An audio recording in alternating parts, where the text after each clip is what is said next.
ہر جگہ تو برائیاں. میرے دوستو یہ ہمارے نفس کی آواز ہے, یہ ہمارے نفس کی آواز ہے.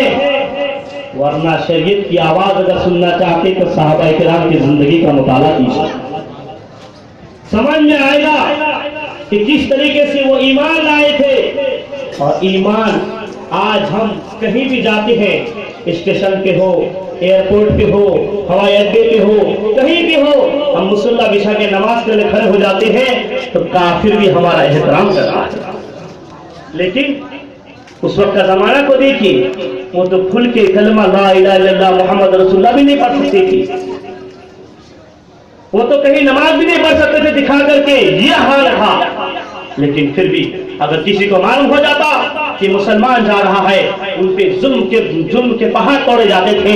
اگر کسی عورت کے بارے میں علم ہو جاتا کہ مسلمان عورت ہے, رسول پر ایمان لا چکی ہے, تو ان کے اوپر جتنا بھی ظلم ہو سکتا تھا ظلم کے پہاڑ ڈھائے جاتے تھے. کیا آپ نے حضرت سمیہ کا واقعہ نہ سنا کہ حضرت سمیہ جب اسلام سے انحراف کے لیے انکار کری تو میں کبھی بھی اپنی جان دے سکتی ہوں لیکن رسول پر لایا ہوا ایمان نہیں دے سکتی ہو. تو کافروں نے حضرت سمیہ کی شرمگاہ پر نیزہ مارا اور اسی سے آپ کا انتقال ہو گیا, آپ شہید ہو گئی. یہ اسلام میں عورتوں میں سب سے پہلی شہیدہ. تو آج تو بڑا آسان ہے اسلام پر چلنا اور ہم نے اس کو دشوار بنا لیا ہے.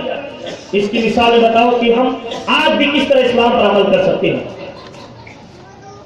ایک بادشاہ تھا, ایک فقیر کا جب اس کے ملک سے, اس کی سلطنت سے گزر ہوا تو ہر ایک سے انہوں نے بادشاہ کی خیریت پوچھی کہ بتاؤ تمہارا بادشاہ کیسا ہے.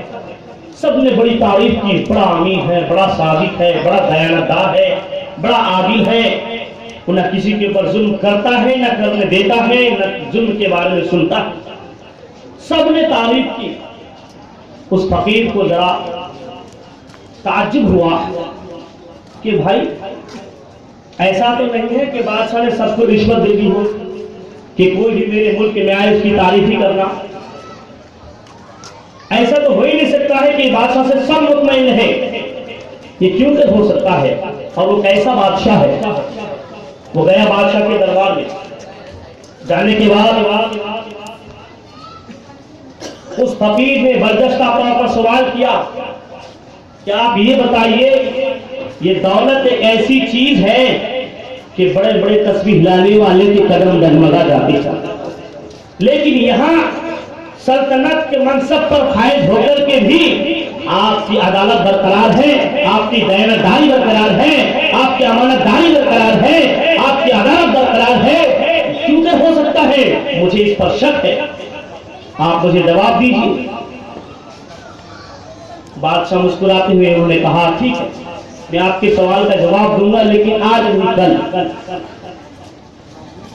ٹھیک, کل جواب لینے کے لیے آؤں گا. کتنے وقت پہ؟ وقت طے ہو گیا, فلاں وقت پہ آپ آنا, آپ کے سوال کا جواب مل جائے.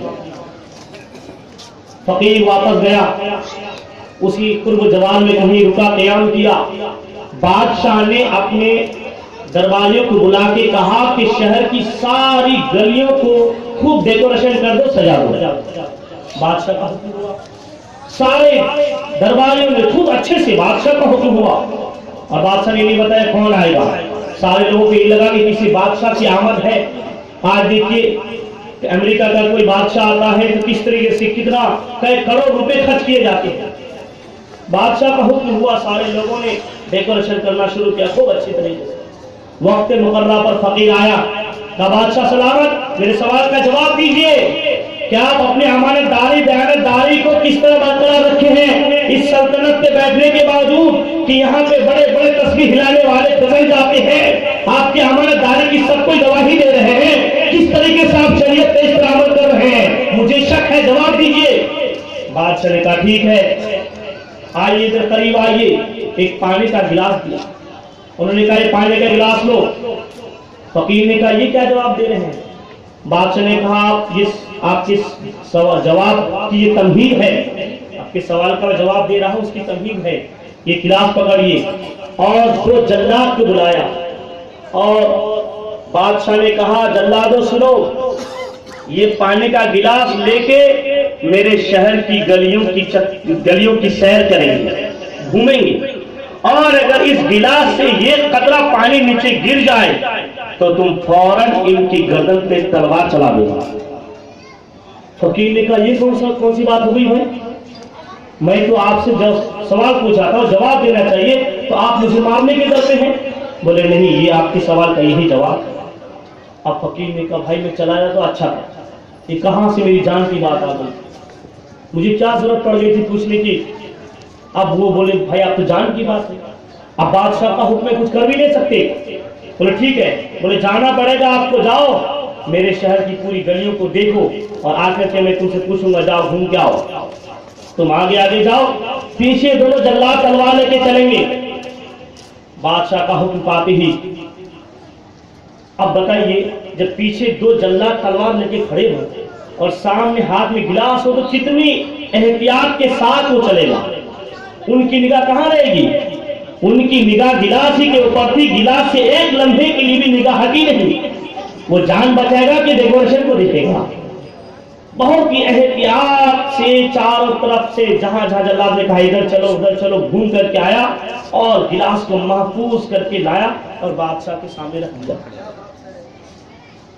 اب اس نے جب رکھا تو بولا بھائی میری جان بچ گئی۔ صاحب پہ کانپے، بادشاہ نے کہا گھوم لیے؟ بولے ہاں صاحب گھوم لیا۔ بولے بچا لی اپنی جان؟ بولے ہاں میں نے بچا لی۔ بولے کیسا لگا تم کو ڈیکوریشن میرا؟ بولے کیسا ڈیکوریشن؟ ارے گلیوں میں تم نے دیکھا نہیں سجاوٹ کیسی لگی؟ بولے میں تمہاری سجاوٹ دیکھوں کہ اپنی جان بچاؤں؟ مجھے کچھ پتہ ہی نہیں چلا کتنی گلیوں کی میں نے سیر کی اور کہاں کیسا ڈیکوریشن تھا، کہاں ہالوجن لگا تھا، کہاں لائٹ لگی تھی، مجھے کچھ بھی علم نہیں۔ میری نگاہ تو صرف گلاس کے اوپر تھی۔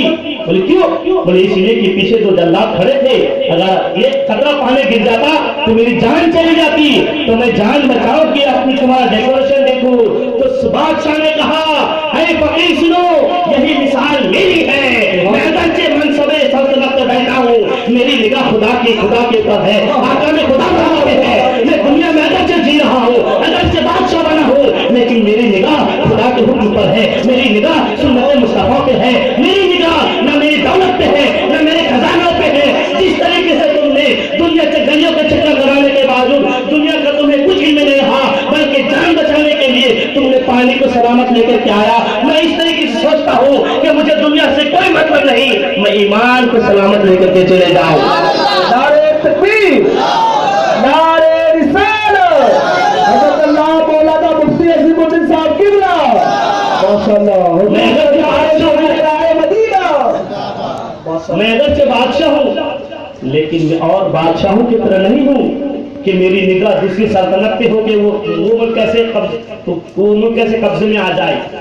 میری نگاہ کسی کے دولت پہ نہیں ہے، میری نگاہ میرے منصب پہ نہیں ہے، میری نگاہ ہے تو سنت مصطفیٰ پہ ہے، میری نگاہ ہے تو حکم خدا پہ ہے، میری نگاہ ہے تو قبر کی تاریکیوں پہ ہے، میری نگاہ ہے تو میدان محشر کے تماشوں پہ ہے، میری نگاہ ہے تو میدان عمل پہ ہے، میری نگاہ ہے تو جہنم کی آگ کے اوپر ہے۔ اسی لیے میں ایسے حالات میں اپنی جان بچانے کے لیے میں اپنا ایمان بچاؤ یا میں دنیا کا سودا کروں۔ آئے بادشاہ فقیر سن لے، جس طریقے سے تم نے اپنے ایمان کے جان کے لیے کسی چیز کی طرف نگاہ نہیں دوڑائی، ایسے ہی میں بادشاہ اگرچہ ہوں، ایمان بچانے کے لیے کسی چیز کے اوپر نگاہ نہیں اٹھاتا ہوں۔ بادشاہ ضرور ہوں، رہتا ہوں فقیر جیسا، بادشاہ ضرور ہوں، رہتا ہوں عاشق مصطفیٰ جیسا، بادشاہ ضرور ہوں، رہتا ہوں غلام مصطفیٰ جیسا، بادشاہ ضرور ہوں، رہتا ہوں ایک رعایا کی طرح۔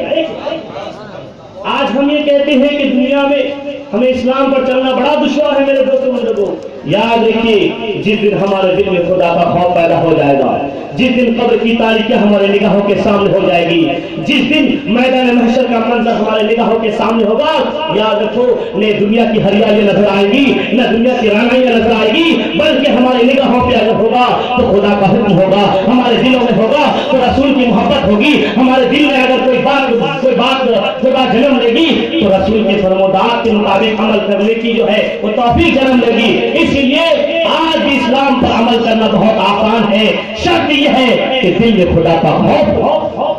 اگر دل میں دنیا کی محبت ہو رسول کی نہیں تو دنیا پہ عمل کرنا، شریعت پہ عمل کرنا آج کیا، آج سے پہلے بھی بہت مشکل تھا۔ اور اگر